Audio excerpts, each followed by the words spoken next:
Ve conmigo, por favor, al libro de los Salmos. Este es un salmo maravilloso y es uno de esos versículos escondidos de la Biblia que vamos a utilizar como base. No lo vamos a desarrollar a plenitud, pero lo vamos a utilizar como base de lo que vamos a explorar acerca del papel que los hombres y los padres tenemos en el hogar.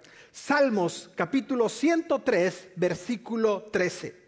Lo verás proyectado en pantalla, pero como siempre te animamos como iglesia, abre tu Biblia para que puedas encontrarlo y subrayarlo también. Dice el escritor de los Salmos en este pasaje: el Señor, refiriéndose al Padre, es como observa la comparación que hace el salmista.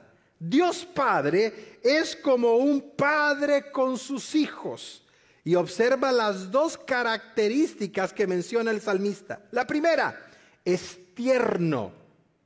La segunda, es compasivo con los que le temen. Otra versión, 1960, utiliza la palabra misericordioso en lugar de ternura o en lugar de tierno, que básicamente tienen el mismo significado. Me impresiona en lo personal el hecho de que Dios Padre, observa, Dios Padre es comparado con un padre terrenal en este pasaje que acabamos de leer. Y esos dos atributos o esas dos características, subráyalas en tu Biblia. El Padre es como los padres terrenales, es misericordioso, es tierno y es a la misma vez compasivo.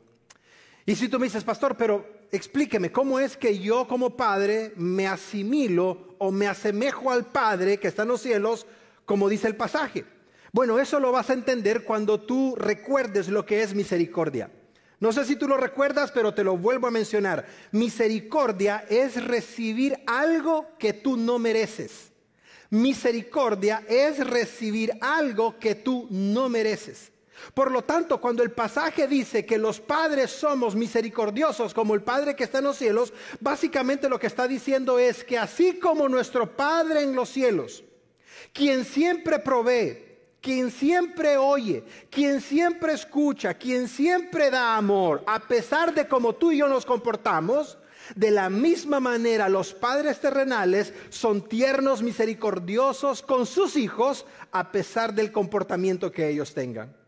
Yo te pregunto, para que termines de entender este pasaje, te pregunto, ¿cuántos de nosotros tenemos hijos que 100% todo el tiempo son obedientes? No te creo. Baja la mano. Eso no existe. Si tú eres padre, y obviamente ya tienes ciertos años como padres, y más cuando tus hijos van entrando en la adolescencia, te das cuenta que tú le dices a tus hijos la misma cosa durante 20 veces y no la hacen jamás.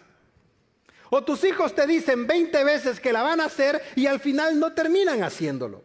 Es decir, en el contexto de la familia nos damos cuenta que hay hijos que tienen diferentes personalidades, caracteres y todo lo demás, incluyendo el temperamento. Y la mayoría salen como la mamá. ¿Cuántos papás dicen amén? Me voy a quedar sin regalo, así es que me voy a portar bien. Los hijos no siempre tienen buen comportamiento en casa. Tampoco tú como padre lo tienes, seamos honestos. Tampoco tú como madre lo tienes, seamos honestos. Pero lo que el pasaje dice es que así como nosotros como padres no dejamos de proveer para nuestra casa porque nuestros hijos se portan mal. Es más, escúchame, muchas veces las madres principalmente se vuelven más consentidoras del peor hijo que tienen en la casa. Y el hijo que sí se porta bien dice, ay mamá, tú cómo eres, y ahí se la llevan, ¿no? ¿Y qué es lo que dicen las madres? Corazón de madre, hijo. Tú no lo vas a entender hasta que seas padre o hasta que seas madre. Y es verdad, muchas veces a los hijos que son más desobedientes o los que son más cabezas duras son los que a los que más atención se les da, a los que más prebenda se les tiene y a los que más cariño se les muestra. Eso es misericordia. Es darle a un hijo lo que el hijo no merece. Y el salmista dice, de la misma manera que Dios Padre es con nosotros, así somos nosotros como padres, o así debemos de ser con nuestros hijos. Por lo tanto, ahora que tú entiendes la similitud de Dios Padre con nosotros como cabezas de hogar, la pregunta es, si Dios Padre nos cuida y es misericordioso y es paciente y nos da lo que no merecemos porque quiere cuidado de nosotros, ¿qué cuidados adicionales nosotros como padres debemos de tener al proveer, que ya lo hacemos, Al cuidar, que ya lo hacemos. Al cerrar las puertas en la noche, que ya lo hacemos. Al asegurarnos que no hayan deudas, ya lo hacemos. Al cuidar de que la casa no tenga goteras, ya lo hacemos. ¿Qué otras cosas adicionales como hombres y cabeza de hogar debemos de tener con nuestras familias y con nuestros hijos? Aquí es donde entramos ya en materia y te pido que me prestes mucha atención porque lo que vas a escuchar probablemente será la primera ocasión que lo hagas, pero si lo aprendes, yo te aseguro que vas a tener una buena conversación con tus hijos al final del día. Observa el primer riesgo del cual tú como padre y también tú como madre debes de proteger a tus hijos. Número 1, del secularismo. Ay, pastor, Eric ya empezó con esas palabras raras. Sí, apréndelas. ¿Tú sabes por qué? Porque a tus hijos se las van a enseñar en la universidad. Y cuando estén comiendo en la cena, si es que no tienen el celular en la mano y quieran hablar de estos temas, tú le vas a decir, hijo, yo soy de la vieja guardia, no me digas nada porque no entiendo. Se cierra la conversación. Qué diferente es que tú le digas a tu hijo, sí, hijo, el domingo aprendimos de eso en la iglesia. Y me llamó la atención esto. ¿Y qué piensas tú de esto? Y comienzas a conversar con tu hijo o con tu hija y comienzas a lanzarles curvitas en donde los llamas a la reflexión y le pones el filtro de la palabra de Dios. Eso cambia la conversación. El primer riesgo del cual tú y yo debemos de proteger a nuestros hijos es del secularismo. Y aunque tú creas que esta palabra quizás no es muy de moda, en las escuelas y en la sociedad en general está muy de moda. ¿Tú sabes a qué nos referimos con secularismo? Bueno, quiero darte un antecedente. Escucha el antecedente para que comprendas el presente de este término. La filosofía secularista comenzó allá por el siglo XVII. Y esta filosofía presenta de que el ser humano puede conocer todo a través de la razón. No necesita a Dios para explicar el mundo. No necesita a Dios y menos la Biblia para explicar el origen del mundo. Cuando tú te preguntes de dónde surgió el origen de las especies de Carlos Darwin, de esta filosofía humana. Cuando tú te preguntes de dónde surgió el renacimiento florenciano de Italia y dónde surgió toda esta tendencia de sacar a Dios de nuestras vidas, de nuestras escuelas y de la sociedad en general, es gracias al secularismo. El secularismo enseña que el ser humano no necesita a Dios en su vida. No necesita a Dios en su proceso de definir la existencia del ser humano. Y como decían los filósofos, específicamente Descartes, si no toco lo que creo, entonces no creo en lo que toco. Entonces como a Dios no lo tocamos, por lo tanto asumimos que Dios no existe. Este proceso se dio o se generó más en lo conocido como la Ilustración, por si lo quieres anotar para que luego lo puedas investigar. Y en este periodo de la Ilustración es donde el ser humano se volvió el centro del universo. Y te estoy hablando que esto sucedió allá en el siglo XVII. Qué interesante que estamos en el 2020 y durante toda esta época moderna sigue siendo el valor predominante de los currículos escolares, en donde no hay espacio para Dios. En donde no se puede hablar de Dios, en donde ni siquiera se te ocurre en la escuela mencionar el nombre de Dios, pero sí de la teoría del darwinismo, pero sí de la teoría del Big Bang, pero sí de la teoría de cómo el universo fue creado, etcétera, etcétera. Es interesante porque, escúchame, de esta tendencia filosófica del secularismo surgieron las siguientes tendencias, que muchos de estos nombres sí los vas a encontrar actualizados porque se ocupan ahora en día. Número 1, de esto surgió las teorías ateístas del humanismo. Del secularismo surgió el marxismo. De esto surgió el comunismo. De esto surgió el socialismo, pasado, presente y todos los que habrán. Y número 4, de esto surgió el existencialismo. Y finalmente, de este secularismo surgió el posmodernismo. Todos los libros escolares de las universidades, específicamente comenzando desde educación de junior high hasta high school, y ya no se diga en la universidad, tienen su base posmodernista. ¿A qué nos referimos con esto? No necesitas a Dios para interpretar la sociedad. No necesitas a Dios para entender por qué el ser humano está acá. Te vamos a explicar que el ser humano es el desarrollo de las especies, en donde la más fuerte se come a la menos fuerte y así van hasta donde del mono surgiste tú. Bueno, tienes un rasgo parecido de perfil. Pero no hay lugar para la palabra de Dios. Pero no hay lugar para qué dice la Biblia acerca de esto. ¿Qué dice la Biblia acerca de todos estos vacíos o de estas áreas grises? Todas las doctrinas que te mencioné surgieron del secularismo y las vemos ahora en día, con diferente nombre, con diferente tendencia, pero las vemos ahora en día. Y si nos volvemos a Latinoamérica, vamos a ver una ola socialista que está entrando. Y no quiero profundizar mucho en esta área para no mezclar los temas, pero creo firmemente que de este movimiento socialista muy seguramente se va a levantar el anticristo, en donde se va a levantar un ser humano que va a tener todas las respuestas, que va a tener todas las soluciones, que va a traer la paz mundial, que va a traer la estabilidad económica, que va a traer la respuesta a todos los problemas del ser humano. Y a esa persona es donde el mundo va a decir: esto es lo que tanto esperábamos. Esto es lo que tanto añoraba el ser humano. Y mira si no estamos preparándonos en esa dirección. Mira si no todo está apuntando a esa dirección. Todo el mundo se está cayendo. La economía se cae, la inflación sube, problemas de guerra, problemas de esto, problemas de lo demás. El presidente Putin el día viernes y jueves dijo que el mundo se está preparando ya para la tercera guerra mundial. Y todo esto está surgiendo.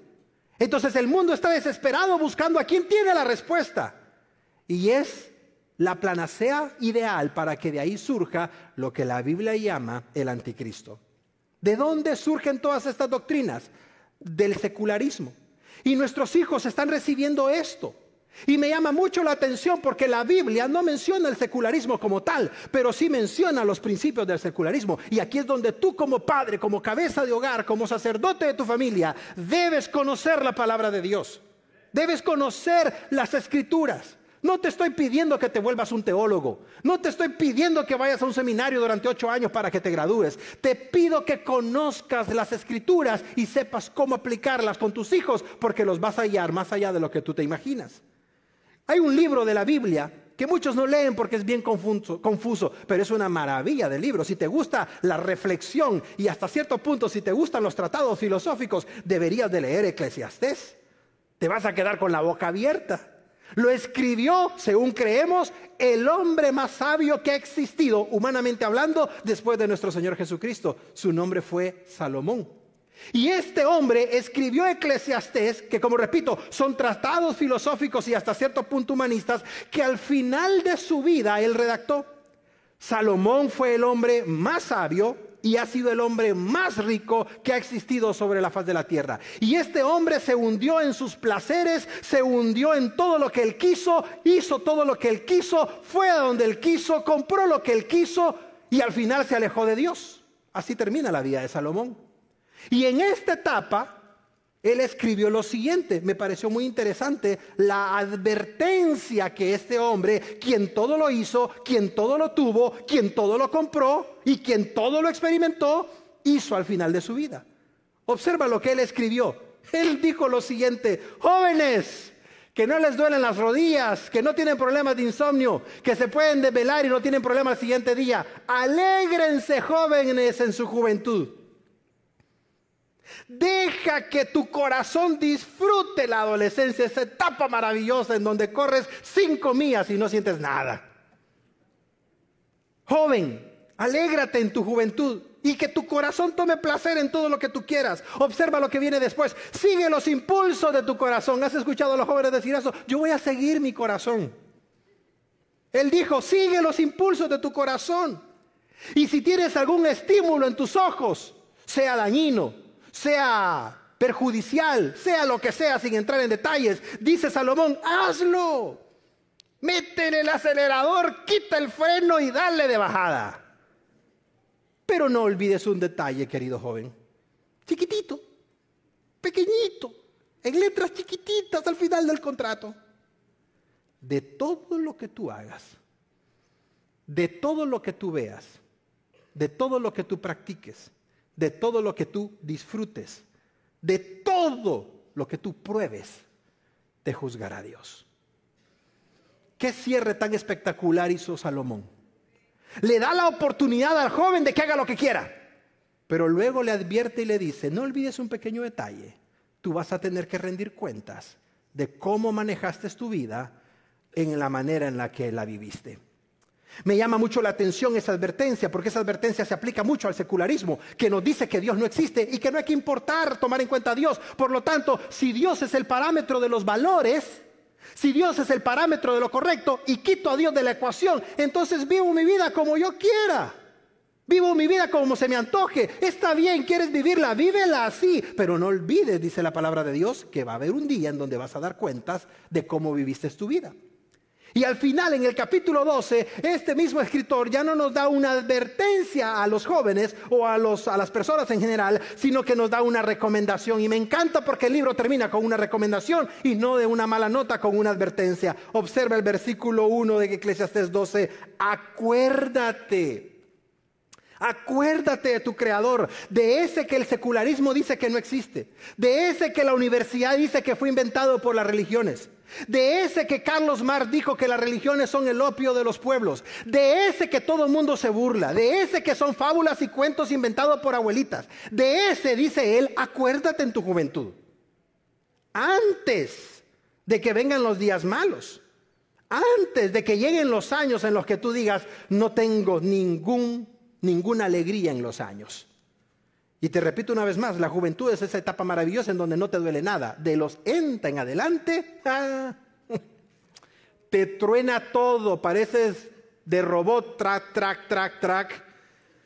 Y ya no corres como antes, ya no haces las cosas de antes, y ahora te levantas de ladito, ya no de impulso, etcétera, etcétera. Dice la Biblia, acuérdate de Dios cuando estás joven. Y te digo algo, dale un fuerte aplauso al Señor, dáselo, Él se lo merece. Este fuerte aplauso es para ti, Padre. Aquí en el staff de tu iglesia hay un hermano que es un tremendo servidor. Y él ya conoció al Señor de grande. Y le mete el acelerador como que tuviera 20 años para servir al Señor. Yo mismo le tengo respeto por lo mismo, por eso, por esa entrega. Y a donde sea él va. Si le dicen que va a haber un viaje misionero a Marte, es el primero que se anota. Y él en una ocasión me dijo, pastor, ¿cómo me arrepiento de no haber conocido al Señor en mi juventud? Para haberle dado los mejores años de mi vida a Él. Y yo le respondí y le dije, pero ¿cómo Dios es bueno? Que ahora de grande, de mayor, que como repito, no parece la edad que tiene, le está sirviendo y le sirve mejor que muchos jóvenes. Sí, pastor, por eso yo le quiero servir aún más al Señor. Qué bonito es cuando encuentras el sentido a tu vida a través de servir al Señor, que es lo que dice Eclesiastés. Pero no solamente el secularismo es el primer riesgo del que tú debes de proteger a tus hijos, sino de un segundo riesgo, el ausentismo. Fíjate el orden que llevamos. Número 2, el ausentismo. ¿A qué nos referimos con ausentismo? Nos referimos a que cuando los jóvenes no tienen el parámetro de papá y de mamá diciéndoles, hoy vamos a ir a la iglesia. No, yo no quiero ir, mamá. Es que no era pregunta, era confirmación. Y en muchas ocasiones los hijos le dicen a los padres, no, yo no voy a ir a la iglesia. Te digo algo, si tu hijo come de tu plato, vive en tu techo, usa el baño y no paga nada, tiene que venir a la iglesia. Tiene que venir a la iglesia. Ay, pastor, eso suena feo. ¿Sabes qué? Yo soy testigo de que aunque los hijos vengan de mala gana a la iglesia, algo se les queda de la palabra de Dios. Yo te mentiría si yo te digo de que todo el tiempo quise ir a la iglesia de buenas ganas. No, en ocasiones del pelo me llevaba mi mamá. Y aquí está, por cierto, no exagero. Y en las vigilias, que en aquel entonces comenzaban a las 6 de la tarde y terminaban a las 6 de la mañana del siguiente día, cuando me rendía el sueño me metía debajo de una silla de madera, que cada vez que me despertaba me golpeaba en la silla. Pero ¿cómo agradezco eso? Porque formó en mí una dependencia a Dios. Y aunque no quería, se cumple la Biblia cuando dice la palabra no vuelve vacía, sin antes hacer aquello por el cual Dios la envió primero. Y lo mismo puede suceder con tus hijos, con tus nietos. Dale un fuerte aplauso al Señor. Entonces, ¿a qué nos referimos con ausentismo? Nos referimos a precisamente eso. Cuando los jóvenes dejan de venir a la iglesia porque papá ya no quiso, porque ay, ya no, ya es tarde, ya no me bañé y no quiero ir así, está haciendo calor y tantas excusas. Me quiero remitir a las encuestas, quien verifica este punto que quiero decirte. Observa la evaluación que hizo Lifeway Research acerca del ausentismo de los jóvenes en las iglesias. A mí me impactó esto. Número 1, de acuerdo a la encuesta que realizó esta organización, que es muy respetada a nivel internacional, el 69% de las adolescentes de 17 años dijeron que apenas regularmente van a la iglesia. Y va para abajo el número, por cierto. Esta misma encuesta arrojó que los que ya tienen 20 años, es decir, 3 años después, solamente 1 de cada 3 va a la iglesia. ¿Por qué? Porque no les enseñaron a ir a la iglesia desde jóvenes. Porque no les enseñaron desde temprana edad el ir a la casa del Señor. No como una costumbre religiosa, sino como una experiencia maravillosa donde vamos a ir a la casa de Dios, vamos a ir a servir, vamos a aprender y vamos a hacer algo bonito en familia después de salir de la iglesia. Pero si tus hijos te ven de mala gana, si tus hijos te ven alistándote 5 minutos antes, si tus hijos te ven que, ay, como quisiera quedarme en casa, pero voy a tener que ir a la iglesia, ¿cómo tus hijos van a estar emocionados de venir a la casa de Dios? ¿Cómo tus hijos van a estar emocionados de venir a un encuentro con el Padre si escuchan o ven lo contrario en tu ejemplo? Otra organización muy respetada, Barna Stadia, sacó una conclusión muy similar que a mí me impactó y que la quería compartir contigo. El 41% de los millennials, que por cierto va más para abajo, ni siquiera llegamos a la mitad, los famosos millennials estarían dispuestos a no volver a la iglesia después de la pandemia. Interesante. Si los adultos no quieren volver a la iglesia, ¿te imaginas los jóvenes? Y esta misma organización concluyó que la generación Z investiga, porque ahora hay Y, W, Z, ya no sé en la cual tú y yo estamos. Si me preguntas, somos de la generación en donde no habían teléfonos celulares, en donde para comunicarnos era una llamada telefónica, etc. Pero la generación Z, solamente el 42% estarían dispuestos a volver a la casa de Dios. A las nuevas generaciones les parece difícil involucrarse en la casa de Dios y en las actividades. Por eso yo te pido que por favor en todos los eventos manda a tus hijos. En los eventos de jóvenes los viernes por la noche, mándalos por favor, véalos a dejar y no te vayas, quédate mientras los jóvenes están recibiendo. Están los grupos de padres y madres que oran intercediendo por la vida de tus hijos.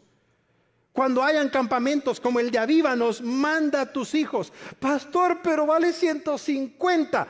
Mira, escúchame, tú gastas más dinero en otras cosas que no valen la pena. Ahí no dices amén, ¿verdad? Ahí no dices amén. Solo tú sabes. Pero muchos gastamos dinero en cosas que no valen la pena. En cosas que no son beneficiosas. Y yo te puedo dar fe que en un campamento Dios puede tocar la vida de tu hijo. En un retiro Dios puede tocar la vida de tu hija. Tú no sabes si en una fogata, tú no sabes si en una administración, tú no sabes si en un tiempo de alabanza va a venir ese momento de quebrantamiento en la vida de tus hijos. No me lo estás preguntando, pero nuestras 2 hijas mayores, Rebeca y Gracia, se fueron hoy a las 6 de la mañana a un retiro de 6 días. Y me alegró que mi esposa me dijera, van otros jóvenes de la iglesia en ese retiro. Te digo algo, no era barato, pero ¿cuánto vale que tu hijo tenga un tiempo a solas con Dios? Porque si le pones precio a eso, entonces no sé en qué tienes tus prioridades. La próxima vez, invierte en la vida de tus hijos. Invierte en la salud espiritual de ellos, porque tú no sabes lo que Dios va a hacer en sus corazones. Y para este evento de Avívanos, el retiro de jóvenes de tu iglesia hispana, el pastor Hayden ha coordinado traer a un surfista que es completamente ciego, pero que es un tremendo siervo del Señor predicándole a los jóvenes.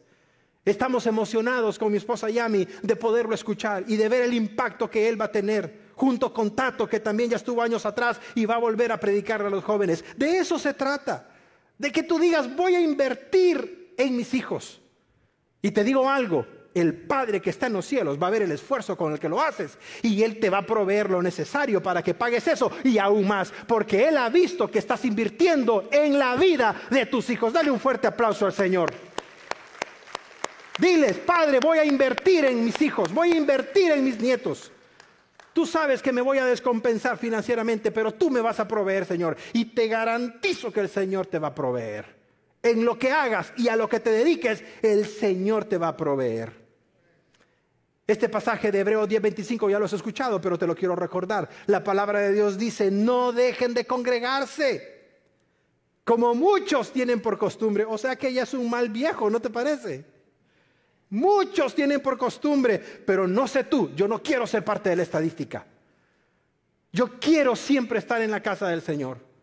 Y cuando tu servidor está fuera de la ciudad y no puede estar acá, pero cuando vuelvo es un deleite para mí volver. Y cuando estoy en la ciudad y no me corresponde predicar por alguna circunstancia, muchos de ustedes son testigos que tu servidor está ahí en el estacionamiento dando la bienvenida. Porque no es una carga servir al Señor, es un deleite servirle. Y es un deleite estar en su casa. Espero que tú tengas ese mismo deseo. Dale un fuerte aplauso al Señor.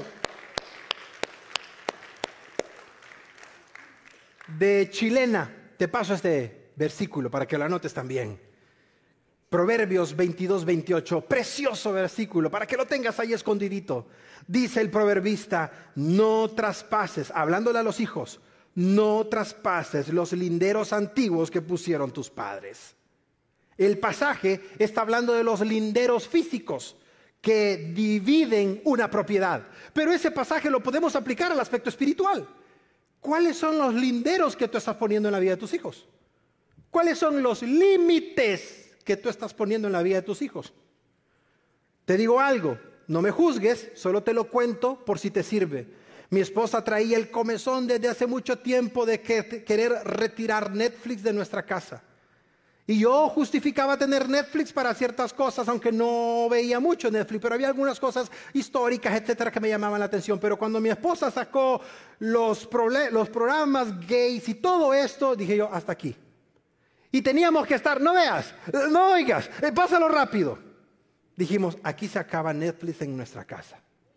Y quitamos Netflix de nuestra casa. Y no tenemos cable en nuestra casa. Tal vez tú puedas decir, ay pastor, esas medidas son muy drásticas. Yo te cuento lo que la familia Saldaña ha hecho. Tú sugieres lo diferente para tu familia, pero nuestra familia quiere poner esos límites. Mis hijas se mueren por tener el teléfono de última moda. El que tienen sirve. Y tienen acceso restringido. Y sabemos lo que están viendo. Y cuando no, se lo apagamos. Límites. Límites. No le pidas a un niño de 9 o 10 años tener límites cuando tú como adulto ni siquiera los tienes. Aprende como padre, como adulto a tener límites para que le enseñes a tus hijos a tener límites. Porque los límites no nos perjudican. Grábate esto, los límites nos protegen. Los límites nos protegen. No veas mal los límites. Ay, que Dios es muy estricto, Dios es injusto, Dios no es fan. Claro que es fan, el pecado no lo es. Pero los límites que Dios ha establecido para sus hijos no es para perjudicarlos, sino para beneficiarlos y para protegerlos. Ese es el corazón del Padre. Número 1, tú y yo debemos de proteger a nuestros hijos del secularismo moderno. Número 2, tenemos que protegerlos del ausentismo trayéndolos a la iglesia. Número 3, debemos de protegerlos del individualismo. ¿Y qué es el individualismo, Pastor Eric? Es esta teoría o tendencia en donde el ser humano es el arquitecto del universo. En alguna etapa de mi vida yo recuerdo haber leído todos los libros de Deepak Chopra. No lo anotes, pero solo te lo menciono a manera de chisme. Y me impactaba la manera en la que él escribía. Pero cuando comencé a filtrar las cosas y cuando comencé a filtrarlo a través de la palabra de Dios, dije yo, ¿qué es esto? Que el hombre puede potencializar todo, compensarlo. Y recuerdo una frase que él decía, que si tú deseas algo con todo tu corazón, él decía o él dice, todas las fuerzas del universo se confabulan para que se realice. ¡Qué gran mentira! Suena bonito, suena muy motivacional, pero no es bíblico. El individualismo enseña que es el ser humano el centro de todo y que el ser humano puede lograr todo con solo desearlo o con solo intentarlo. Falso. Nosotros como creyentes entendemos que nuestra vida depende de algo que se llama la voluntad de Dios. Y es la voluntad de Dios mejor que la nuestra, de acuerdo a la Biblia. La Biblia dice, no confíes en tu propio corazón, ni en la que duerme a tu lado. Ay, después me explican esa parte. Esa no la termino de entender, pero después me la explican, por favor. No en el Día del Padre. La Biblia dice que no debemos de confiar en nuestro propio corazón. Y luego todos estos filósofos y estos gurús, confía en tu corazón, confía en ti. Tú puedes, tú sabes, tú lo lograrás. ¿Y la voluntad de Dios dónde está? ¿Y dónde está esa parte en donde el creyente se somete a la voluntad del Padre? Que Romanos 12:2 dice que la voluntad del Padre siempre es buena, siempre es agradable y siempre es perfecta. Nunca se equivoca, nunca se va a equivocar la voluntad de Dios en tu vida. Y si tú te guías bajo estos tres principios, buena, agradable y perfecta, yo te aseguro que siempre vas a estar protegido bajo la voluntad de Dios. Entonces, ¿qué debemos de enseñarle a nuestros hijos? A que no sigan la corriente individualista que les enseñan sus amigos, o que enseña la televisión, o que enseña las redes sociales, o que enseña YouTube, o que enseña quien quiera. Sino que hay que enseñarle a nuestros hijos a someter todo a la voluntad de Dios. Y más cuando están decidiendo a qué universidad van a ir. Con mis hijas ya comenzamos esa conversación. ¿A qué universidad? ¿Qué carrera? Y no te imaginas la insistencia de mi esposa y la insistencia de tu servidor. Hay que orar al Señor. Hay que buscar su dirección. Y siempre la respuesta de mi esposa y a mí es, ora al Señor, Él te va a mostrar. Nosotros como padres podemos sugerir, podemos decirle vamos a hacer esto con lo que conocemos de ti, con tus gustos, podemos hacer aquí y allá, podemos hacer una evaluación, elaborar un perfil y todo lo que tú quieras. Pero al final, ¿qué es lo que nosotros buscamos como padres? Que nuestros hijos aprendan a buscar la voluntad de Dios. Que doblen sus rodillas una noche y le digan, Dios, ayúdame a elegir qué universidad. Ayúdame a elegir qué carrera.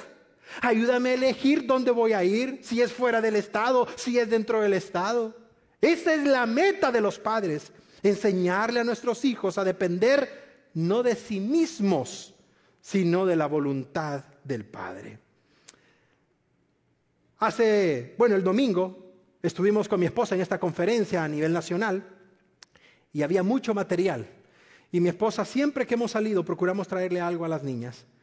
Y en esta ocasión mi esposa me dijo, le vamos a llevar libros cristianos para que se empapen, para que estudien, para que aprendan.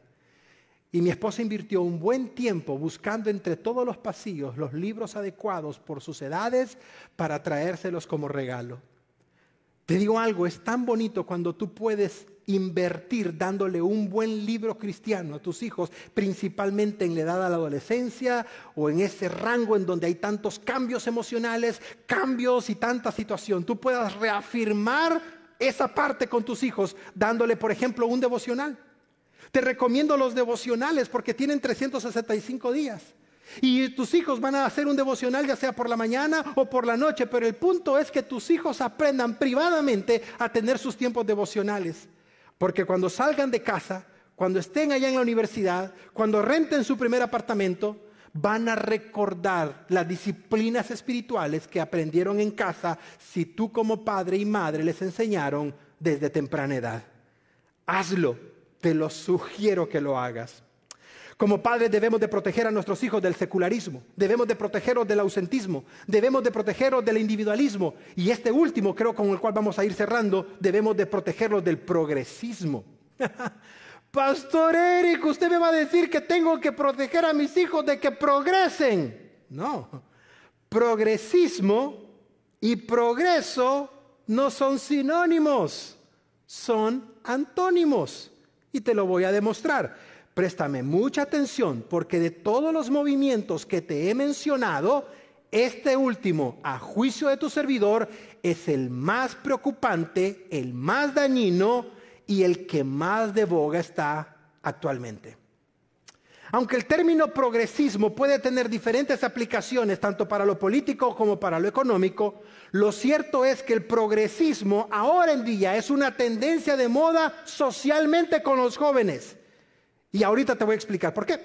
El progresismo, en primer lugar, en esencia, enseña que el laicismo, son términos que si los quieres anotar, qué bueno, si no, no. Pero el laicismo aboga para sacar a Dios de todos los círculos humanos y de todos los círculos de las personas. Por eso es que en este país de Estados Unidos se sacó la lectura de la Biblia, se sacó y se impidió la oración en todas las escuelas públicas. Eso tiene un nombre, laicismo, es decir, laico. De ahí viene la palabra laico. La separación contundente entre lo que se considera religioso y lo que se considera laico. De esto sacaron la Biblia, sacaron la oración y ¿sabes qué introdujeron? Específicamente aquí en California, condones gratis para secundaria y high school. Banderas de orgullo gay. No se puede llevar Biblia, no se puede tener grupos de oración, no se puede hablar abiertamente de Cristo, pero como puedes ver en pantalla, sí se puede tener una bandera en la entrada de la escuela que es pública con alusión al movimiento gay. Que por cierto, escúchame esto, interesante, mira cómo manejan esto, presta mucha atención. Antes era el domingo gay. Luego, el fin de semana gay. Tú sabes, estas personas que están detrás de la multimedia a nivel nacional y especialmente aquí en California, todos los que están detrás de redes sociales, notaron que la palabra gay ya tenía una connotación negativa. Y no sé si lo has notado, a mí me llamó mucho la atención. Ya no le llaman orgullo gay, ahora le llaman el fin de semana Pride, el mes Pride. Entonces sustituyeron la palabra y ahora le pusieron otra palabra que de acuerdo a ellos da más realce, da más motivación y todo el mundo quiere ser parte del Pride Month, del Pride Weekend, del Pride no sé qué. Interesante. ¿Qué está detrás de eso? Esto. Número 2, no termina ahí. El feminismo, lo cual enseña que la mujer es el todo aún sobre la figura masculina, lo cual es un rompimiento al modelo que Dios planificó para la mujer, en donde te aclaro, la mujer no está supeditada al hombre, la mujer no está superior al hombre, sino la mujer está equitativamente al mismo nivel del hombre, lo único con diferentes funciones y responsabilidades. En ninguna parte de la Biblia la mujer es puesta debajo bíblicamente. Históricamente, por cuestiones culturales probablemente, pero en ninguna porción de la Biblia Dios le dijo a Adán, la mujer va a estar supeditada a ti, callada y etcétera. En ninguna parte. Más los aspectos culturales que los podemos ver en otra porción, pero no a la manera en la que el feminismo lo presenta. Y me llama la atención porque bajo este argumento la mujer está en rivalidad constante con el hombre. De esto se desprende el activismo ecologista. Y lo interesante del activismo ecologista, que forma parte del progresismo, es en donde el ser humano es el que tiene el control del planeta, no es Dios. Hay que proteger el planeta, hay que cuidar el planeta. Y está bien, las iniciativas son buenas, pero no cuando se idolatra el planeta. Y en donde ya no es Dios quien tiene el control del planeta, es el ser humano el que tiene el control del planeta. ¿Ves nuevamente cómo el ser humano tiene control de todo? ¿Ves nuevamente cuando se quita el foco de Dios y se centra en el ser humano? Es del mismo chango pero con diferente moño. Es exactamente lo mismo pero con diferente presentación. Hablemos de la última faceta, la diversidad sexual.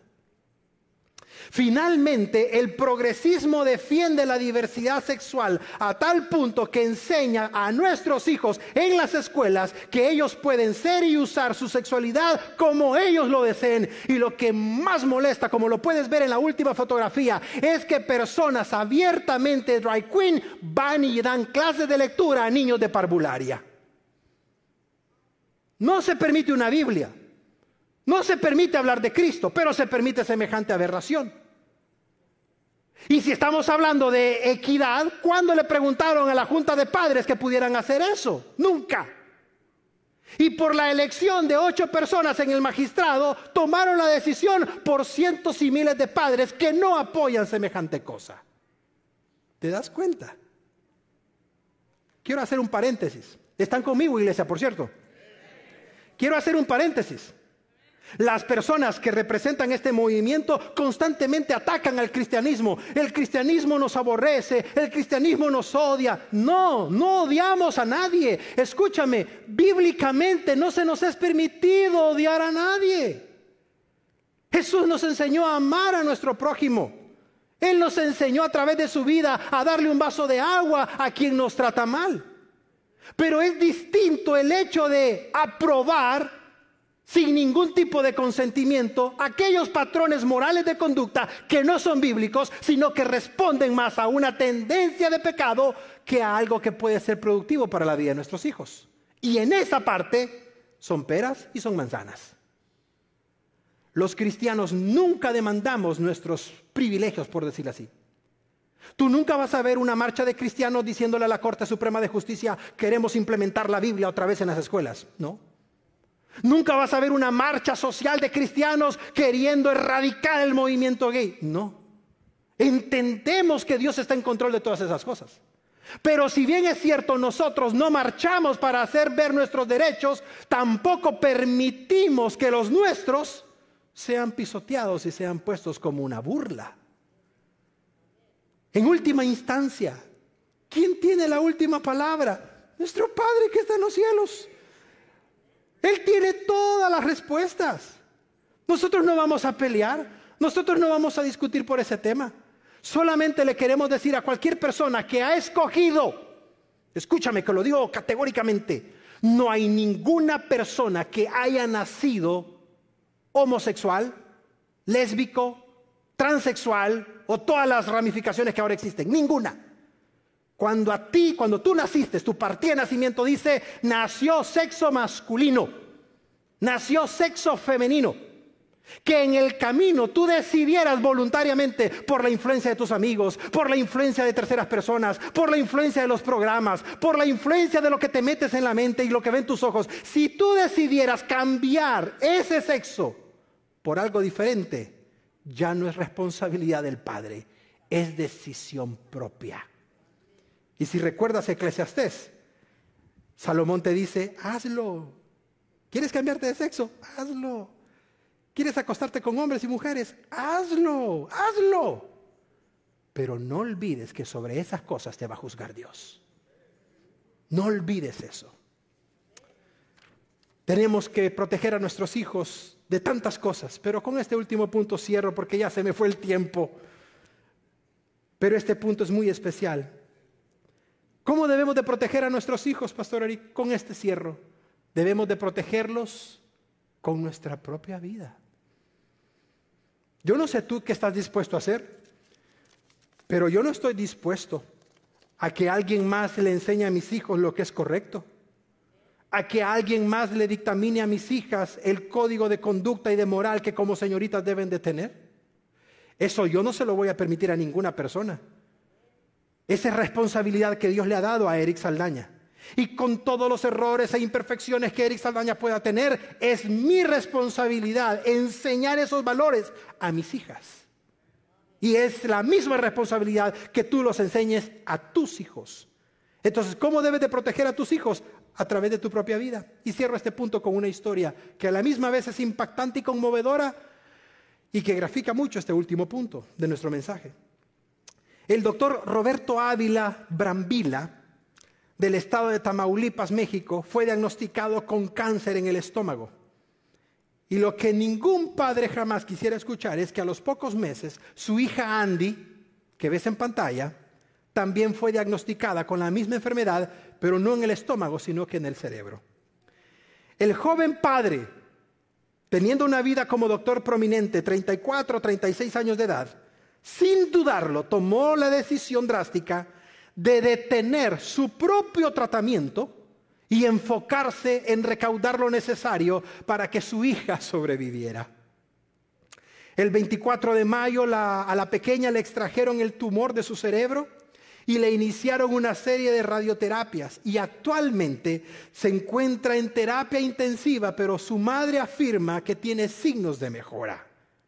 Y doy gracias a Dios porque es una oración contestada. Pero no obstante, su padre, el doctor Roberto, este sábado falleció. Y su esposa le dedicó las siguientes palabras. Escucha. Cumpliste tu promesa, no te rendiste. Por ti no quedó. Ahora sé que seguirás con la promesa de siempre ver por Andy y por mí desde el cielo. Te extrañaremos tanto. Yo cumpliré mi promesa y cuidaré de nuestra princesa. Te amo, corazón, hasta siempre.